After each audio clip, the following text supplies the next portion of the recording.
民论推墻，各位朋友，大家好。今天是2020年9月15号。我们今天的节目先谈欧中峰会，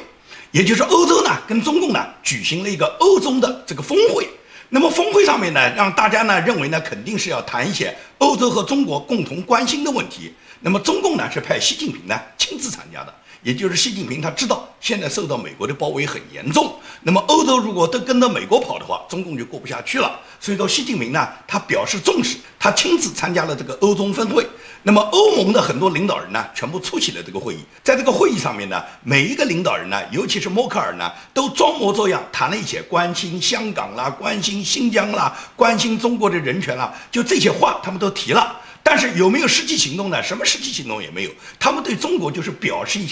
达他们的关切，但是没有任何具体的行动对中国有制裁有打击，让中共感觉到欧洲真正是在关心香港关心新疆。如果中共不改善新疆不改善香港的状况的话，那么欧盟对中国会有制裁的。这些一样没有，仅仅是嘴巴上说一下，这就叫政治正确吗？ Zufrieden, dass es gelungen ist, in diesem Dialog heute mit China auch die Themen anzusprechen, so wie Charles Michel das bereits gesagt hat, die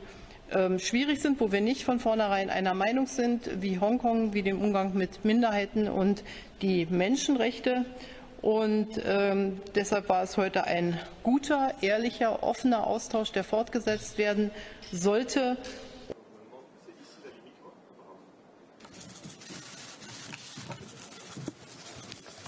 Europe needs to be a player, not a playing field. We want a relationship with China that's based on reciprocity, responsibility, and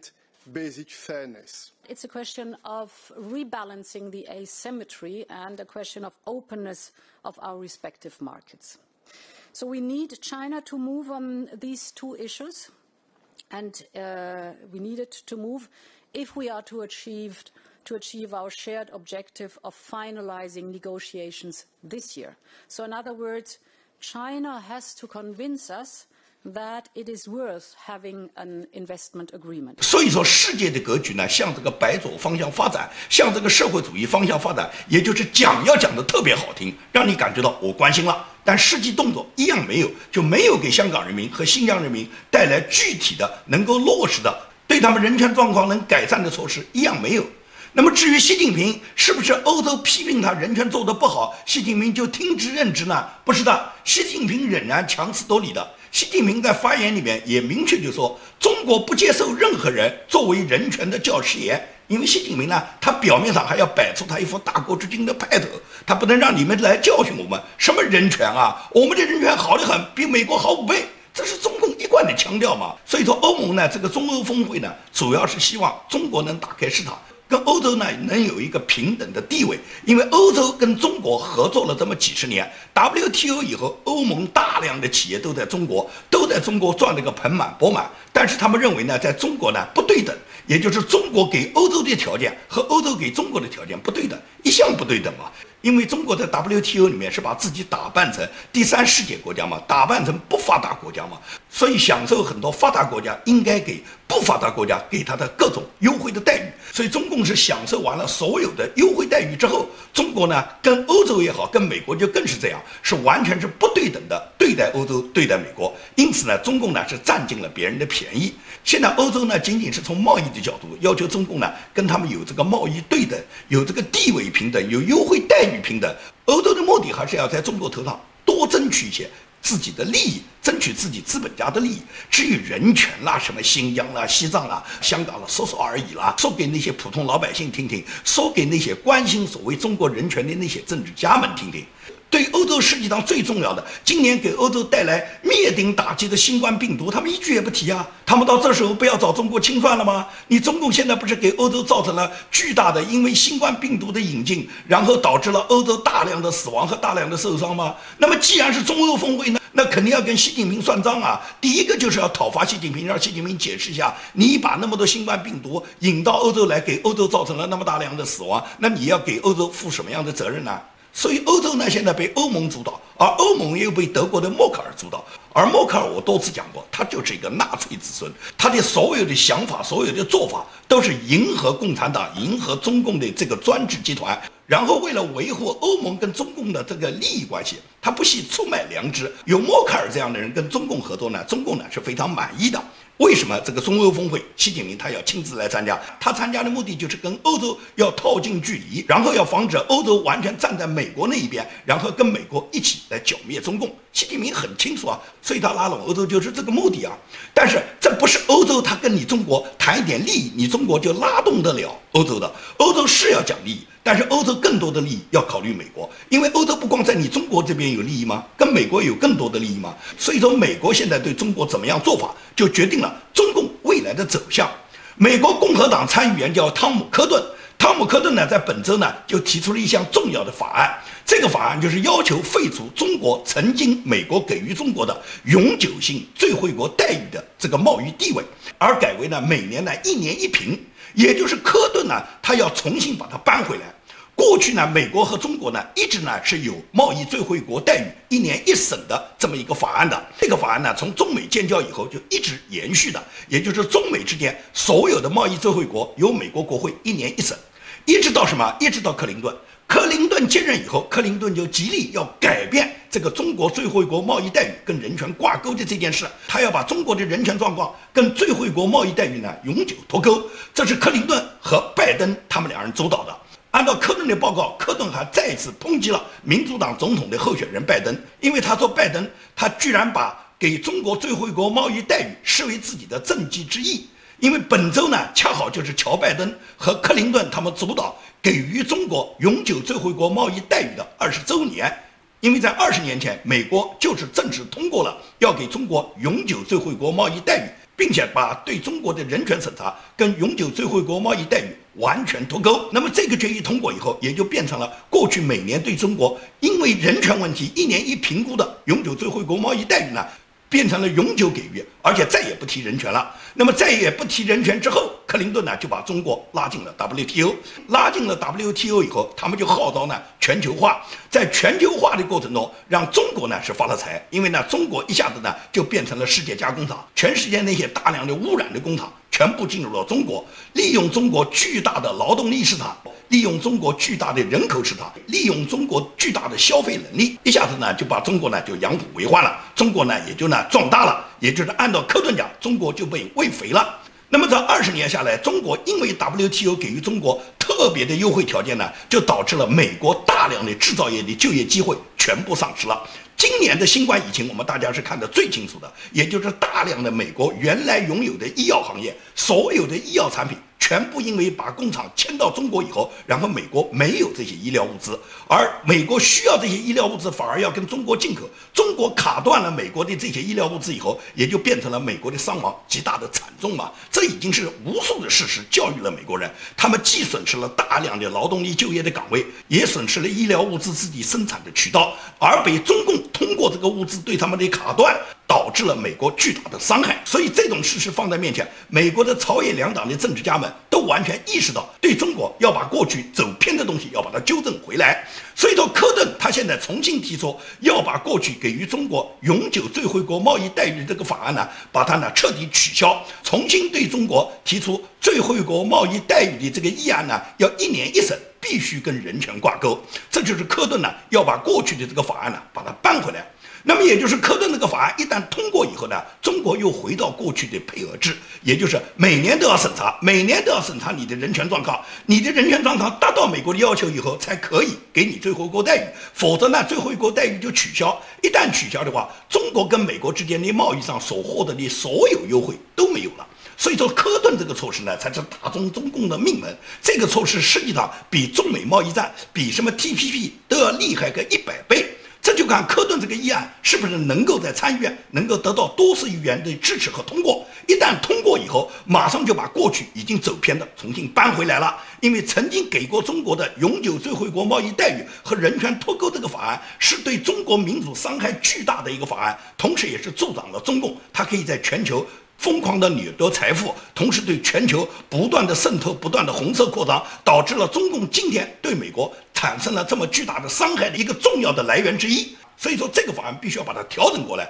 这是科顿在本周提出这个新的议案以后，等待着美国国会对这个议案的审核和表决。中美之间的关系现在我想不讲，大家都知道了，中美关系是不断的在下降的。美国大使布兰斯塔德昨天已经正式宣布要辞职离开中国，下个月就从北京回到美国了。那么对于这件事，中国外交部的发言人就说，北京方面没有收到布兰斯塔德离任的任何通知，没有收到任何通知，我觉得就对了。美国不需要跟你商量，也不需要通知你，美国就直接通过媒体就告诉中国，他的大使将要撤回来了。那么大使撤回来以后，美国没有大使驻扎在北京，那么中美之间实际上他们外交的这个等级就已经下降为代办级。大家都知道，一国大使是代表这个国家的，也就是布兰斯塔德是代表美国的，他在中国跟中共做出的所有的决定，所有的语言都代表美国政府，但只有大使才可以代表。现在大使不在了，美国任何一个外交官，任何一个总领事馆的这些负责人，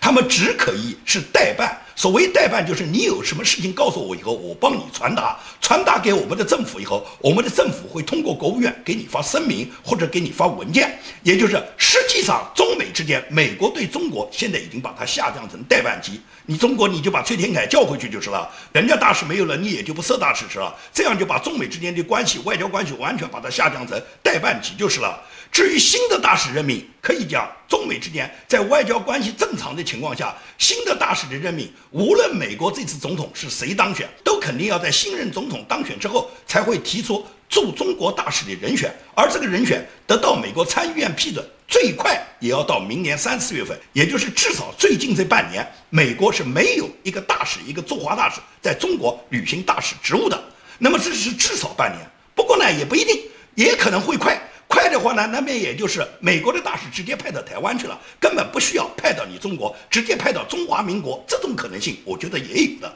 也就是希望美国尽快派出一个美国大使驻扎中华民国。中华民国从法统上来讲，中华民国比中共的这个中华人民共和国更能够代表中国人民。所以说呢，中美关系呢现在就到这个状态。中国的留学生现在在中国大陆的很多留学生都不断的收到美国大使馆对他们的通知，他们的签证已经被取消了。根据美国国务院领事事务局的这个最新数据显示，在今年7月份，7月份是学生签证的高峰，因为大家都知道涉及到一个暑假嘛，暑假前各个学校会发出他的录用通知，那么很多中国的学生拿到他的录取通知以后都去办签证，所以每年的7月份是暑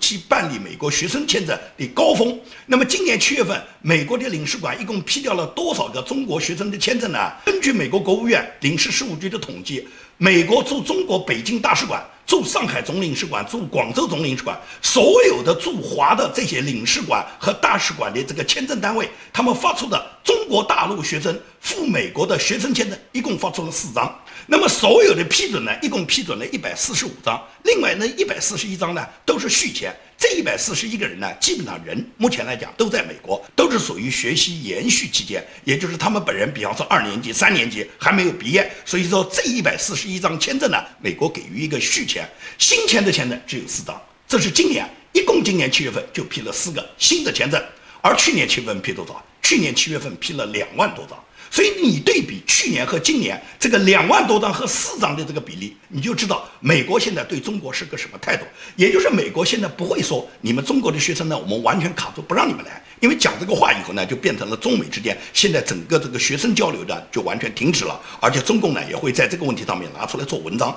美国嘴巴上不这样讲，但是美国实际上就这么做，就是你的学生签证实际上我就不批了。整个一个假期一个暑假有那么多高校在录取，最终就批了4个新的学生签证。你觉得美国还算是在对中国让中国的学生到美国来留学吗？基本上中国大陆到美国来留学这条路就完全给你堵上了吧。整个美国才接受了4个，你觉得你会成为那1/4吗？所以在这个情况下，美国实际上的做法就是阻断了中国大陆学生再赴美国来学习的这个可能性。以前已经进来的还有那140多个，就给你们继续发签证，把你们的学业完成以后，你们回去就算了。所以呢，美国呢现在对中国就是这个态度。为什么是这个态度？我觉得中国的学生你们也不要抱怨美国，你们要检查一下你们原来的学长，就是在你们前面的这些学长们，他们到美国他们干了什么？如果他们到美国是促进美国和中国之间的友谊，他们是在美国学到了知识，学到了文化，来回馈美国，来把美国教给他们的知识，来用这个知识为人类服务，来促进美国的科技发展。那么毫无疑问来讲，美国是欢迎你们。但是绝大部分的中国留学生不是100%啊，千万大家不要以偏概全，把它认为是100%，不是100%，但是是大部分。这是属于不争的事实，就是绝大部分的中国留学生到美国都是去盗窃人家的知识产权的，都是偷人家的科技成果的，都是在美国想方设法把人家的科技产品盗窃回中国，以什么报效祖国，以跟中共政府勾兑，然后获取个人利益，获得自己个人的名誉和金钱的增长，只是为了这个。所以说今天这个结果的产生，它不是现代年轻人的错，而是中国政府，是中共这么多年来40年来对美国的渗透，导致的美国对中国必然的一个封杀的结果。这就是今天这个严峻的现实。这个现实的产生是错在中国共产党，是错在中共对人家美国的红色渗透，是错在中共对自己的年轻人不断的教育他们，打着爱国的旗号以后，从美国盗取了人家美国大量的科技产品。所以到了今天，美国封杀中国的留学生，所有失去到美国接受良好教育的留学生，你们的权利是中国共产党剥夺的，不是美国人剥夺的。中共他只会在中国的这些留学生家长里面和这些年轻的留学生里面散布，也就是说，你们今天被美国卡断了你们的签证，美国不签你们的签证，是美国人剥夺了你们到美国留学的机会。他告诉中国的留学生家长，是这个原因，是美国人他取消了你们获得签证的机会。他不会告诉你，他们这些达官贵人、中央委员以上的中共高官，他们家的儿女早就在美国大学毕业了。中共这些政治局以上的这些高官，你去查一查，他们几代领导人，邓小平、江泽民、胡锦涛、温家宝，到现在的习近平的女儿都已经在哈佛读了博士了。所以说，他们的儿女早就在美国已经获得了他们的学业，他们现在已经没有他们的孩子现在到美国上学的需求，所以说他们不会告诉你，他们的儿女现在已经不需要到美国留学了。他们也不会告诉你，他们曾经派出去的大量的留学生，像百度李彦宏、像搜狐张朝阳这种，在美国盗窃了美国的知识产权，回来跟中共勾兑，已经赚得盆满钵满。他们也不会告诉你，像李飞飞、像刘若鹏这种到美国去学习，盗窃了美国的知识产权，窃取了美国的科技成果，然后回来以后在中国他们已经跟中共勾兑，他们本人已经发财了。中国获取了美国这些技术以后，中国在很多技术上已经在国际市场上面获得了比美国更多的竞争力。华为不就是这样吗？抖音不就是这样吗？腾讯、微信不就是这样吗？所以在这种情况下，他们不会告诉这些留学生他们里面真实的情况，他们只是让你们去痛恨美国人，因为美国人剥夺了你们到美国获得签证、获得留学的权利。你相信中共这些鬼话吗？这就像你如果和你的邻居家互相串门，你们家里面人到你的邻居家，每次去都要偷一点邻居家的东西，你每次去都偷，经常性偷，那你的邻居家下次肯定不会允许你们家里面人再去串门了。而你觉得很委屈，你觉得我去邻居家串门，我并不想偷啊，你是不想偷啊，但是你家人已经偷了那么多，人家现在限制你家来啊，你觉得是人家限制你错了吗？你应该怪你家里面人那么多人去偷个人家的东西，人家才不允许你家再来了。那么国与国之间不也是这样吗？你们国家里面那么多人到了人家国家偷完了人家东西以后，现在人家不允许你来，你不怪你自己家里面偷东西的这些人，你反而怪人家国家不允许你去了。你说你现在不打算去偷了，你去不去偷人家都不重要了，人家不再欢迎你，因为你们家里面那么多人偷盗的历史放在这儿，所以人家不会让你来。这就是中美关系不断下降的结果，这个下降是日积月累的，是40年来对美国的渗透、对美国的包围、对美国的盗窃，让人家美国人烦不胜烦。美国大使他撤回美国，很多美国的媒体也感觉到很意外啊，他们认为是不是因为美国的大使希望在中国的这个官方媒体上发表一篇评论，解释美国对中国的政策，中国不允许，使大使本人恼火了。因为美国人感觉到十分不理解啊！你中国驻美国的大使崔天凯，他经常可以在美国各大媒体上发表他的评论文章。就这几天，崔天凯又连着在美国5家媒体上发表了他自己的评论文章。那为什么美国驻中国的大使在中国的媒体上面就不可以发表文章呢？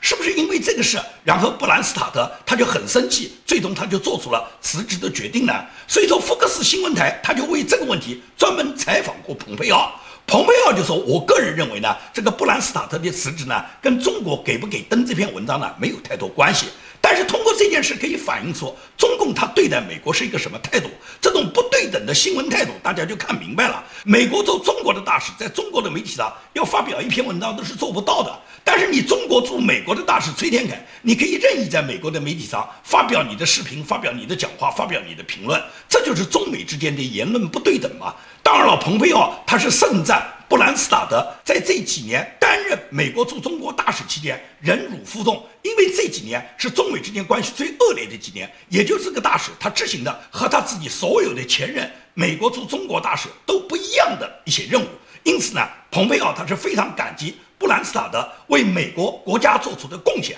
所以说，布兰斯塔德今天回到美国，帮助川普助选，这是布兰斯塔德他完成他自己使命的一个重要的里程。Ambassador Terry Branstad is going to be leaving his post in China. What more can you tell us about why that is? That was a bit of a surprise. Oh, goodness. Terry has served the president and me and the State Department team in an unbelievable way for these past years. He's done yeoman's work helping us deliver on something that's a complete change from what any administration has done with respect to the Chinese Communist Party. So I sent a note last night. I was thanking Terry. It's something he's been thinking about for a while. I think he wants to come home, go back to Iowa, and do the kinds of things he was doing back there before. I thank Terry for his service. I know his team will pick up the march in his absence. So nothing more to it than that, because I know there was an op-ed that he wanted to run in the Chinese newspaper, which they refused to run. Any indication that any of those things are part of his reasoning? Yeah, no, I don't think that had anything to do with it, although I will say the fact that the Chinese Communist Party denied Terry the chance to put a simple op-ed explaining U.S. policy to the people of China, I think it's very telling about that society. 所以说呢，对于布兰斯塔德的离职呢，美国是不希望做过多的解释，但是实际上我们已经看到结果，也就是中美之间脱钩，它从方方面面脱钩，不仅是美国的企业家会撤回来，美国的大使他撤回来，更重要，美国他在不断的限制中国的社交媒体进入美国。关于抖音收购。抖音收购今天就是9月15号，川普总统他过去给出的抖音收购的最后时间就是9月15号。那么在这最后一天，抖音收购它究竟是一个什么进展呢？目前来讲，抖音收购它已经走入了一个非常可笑的局面，也就是说，美国的公司微软一直是想出资收购抖音的，但是中共呢，它出台了一个政策，就不允许抖音在没有得到中国政府批准下随随便便可以卖。而且抖音也宣布，它跟微软的这个交易、这个收购方案呢，已经流产，不再卖给微软了。那么不卖给微软，是不是这件事就拉倒了呢？根据《华尔街日报》和美国《金融时报》等多家媒体报道，现在字节跳动公司呢，它不卖给微软是事实，但是它现在跟甲骨文达成了一个协议。甲骨文购买 TikTok 的部分股权，然后入主了 TikTok， 让甲骨文成为 TikTok 在美国的信任的技术合作伙伴，管理美国用户的数据。那么这样一来就变成什么？是甲骨文花了一部分钱入股了 TikTok， 那么 TikTok 仍然是在这个抖音的这个总公司，就是字节跳动公司下，它控制着它的股权啊，而甲骨文只是部分参股嘛。那么这样的话，甲骨文干了什么呢？也就是看似好像甲骨文可以把技术数据管理留在美国 ，TikTok 呢也就名正言顺就可以留在美国了。这个方案完全不符合美国川普总统他一开始要求的，要么是卖断，要么就退出，也就是必须由美国公司把它全部买断。现在没有全部买断，只是参股了一部分股权啊，而参股了这一部分股权以后，就变成 TikTok 继续在美国运行。他只是把这部分数据交给美国甲骨文公司管理，他们认为就是甲骨文公司是你美国公司，如果你甲骨文公司管理你美国的数据，你美国总放心了吧？现在总不会把这个数据让中国掌握了。实际上完全不是这么回事。甲骨文它尽管它是掌握美国的数据，但是字节跳动对 TikTok 的控制权和它的自己对你们的运算方式，就使得 TikTok 公司仍然能够控制和掌握所有的数据的。所谓甲骨文公司控制美国的数据，只不过是一个表面的做给美国人看看的，其实 TikTok 毫发无损。而现在他交给这个甲骨文公司，是因为中国他跟甲骨文公司在防火墙合作上面，他们一直就有合作历史，所以说中共对甲骨文有控制力。他现在让甲骨文来控制美国的数据，这种只是骗美国人的，真正他没有做到 TikTok 公司跟美国的完全了断。所以这个方案我觉得白宫是不会通过的。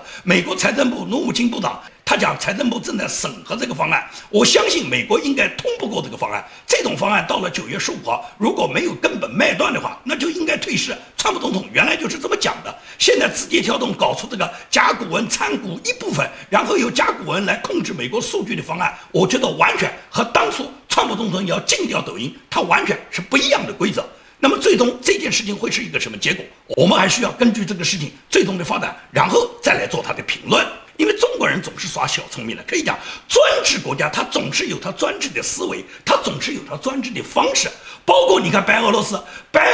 的这个总统卢卡申科，他在白俄罗斯人民不断抗议的情况下，他就是不退职，他就是不下台。他每个礼拜天，当人们走上街头不断的抗议他的时候，他甚至能穿上防弹衣，拿上冲锋枪，然后带着他的卫队去高喊，他是热爱俄罗斯人民，他是热爱俄罗斯这个国家，所以他不能够下台。他实际上内心里面是非常恐惧的。他找到普京，他跟普京有一个对谈的画面。他这个对谈的画面，他讲的这个俄罗斯的语言咱们也听不懂。大致的意思，他就是告诉普京，现在民众反对他，这些反对他的阴谋都是来自于西方。把他一旦反掉了，就反到你普京。西方现在对俄罗斯的这个安全威胁很大，先威胁我们白俄罗斯，然后再威胁你们俄罗斯。这是卢卡申科跟普京的交谈里面，他反复想说服普京，希望普京呢能帮助他来镇压白俄罗斯那些对他抗议的民众。普京呢，你可以看从整个这段视频里面，普京呢基本上是一言不发，偶尔点点头，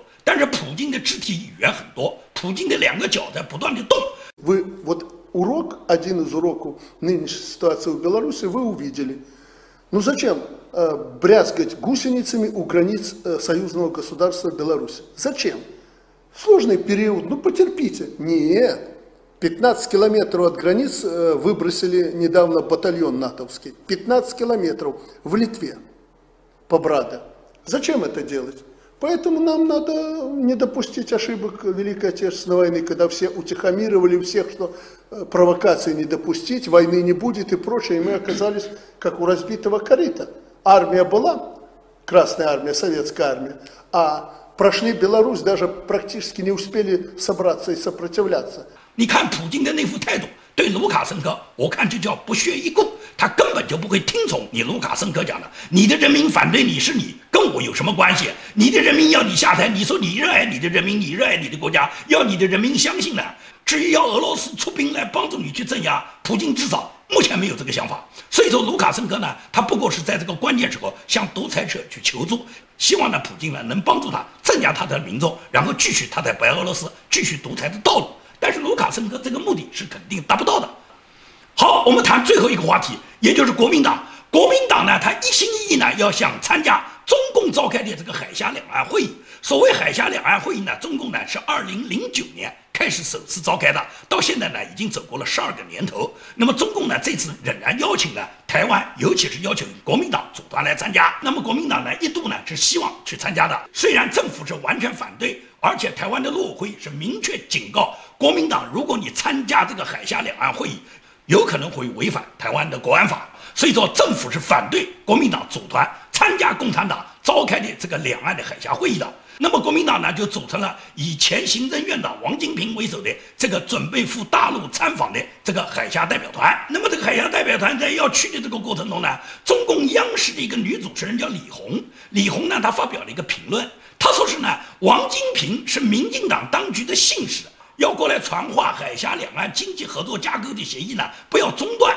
李红评论王金平来参加海峡会议的标题就是台海兵凶战危，这个人要来大陆求和。所以他这个话一讲的话，国民党就炸了。首先是蔡英文完全否认，他从来没有邀王金平去帮他传过什么话。而国民党呢更认为我们来求什么和啊？你讲这个求和不就是我们求你吗？所以李红的这个评论在台湾无论在民进党还是在国民党里面都引起了巨大的这个风波，巨大的声响。那么最后在所有民众的一再指责下，国民党呢最终在9月14号，就是昨天，他宣布取消国民党以政党形式出席9月19号在中国厦门召开的海峡论坛。但是国民党党员呢，你们以个人身份参加的，那么党组织呢不拦着你们。因为近日央视频的节目出现不当的求和说，已经让交流的美意变调，所以衡量目前两岸的整体气氛，其实不利双方的交流对话。国民党宣布第12届海峡论坛国民党代表团决定不以政党形式参加。那么这个李鸿他讲这个话，李鸿代表什么呢？可以讲李鸿是一个长期主持海峡两岸节目的，他能够说出国民党来大陆就是来求和这种带有侮辱性话语的这个语言，实际上就是中共的一种党棍的风气使然嘛。他代表了中共一贯颐指气使的那个做派嘛。从胡锡进到金灿荣，中共以这种口气说话的人有的是，他们每一个人都觉得他们能代表中南海，代表党中央。所以李鸿讲出这个话以后，就整个造成台湾朝野两党他们对李鸿的激烈反对。关于书面道歉的事情，这个是错误的讯息，我们没有收到这个书面的道歉。但是我想前几天，应该是这2天，大家有看到有一则新闻有提到，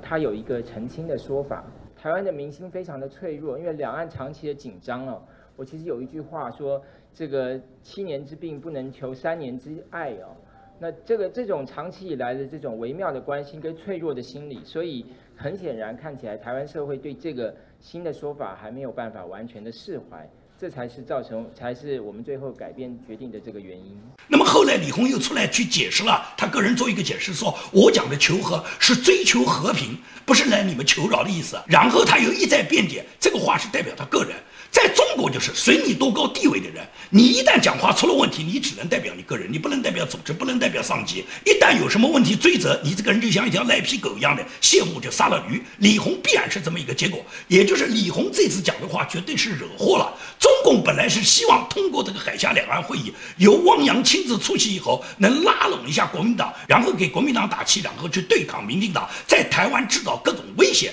在台湾制造各种祸端。本来中共是达到这个目的的，现在国民党代表团不来了，中共这个目的就达不到了，这都是你李鸿惹的祸。那么国民党有没有自己考虑过自己呢？国民党是一个100年大党，跟共产党斗了100年了。共产党的谎言你真不知道吗？可以讲把自己的花花江山都斗掉了，已经损失了70年的花花江山，你没有想到要把这个江山拿回来，现在反而要去跟共产党按照李鸿羞辱你们，就是去求和了。你觉得国民党混到这一步，你们对得起国民党的开国先驱孙中山、蒋介石他们吗？所以说今天的国民党他们沦落到这个地步，要好好想想你跟共产党究竟是一个什么关系。如果你到今天还想这个共产党是一个统战的关系，那么你国民党就会成为共产党始终玩弄的一枚棋子。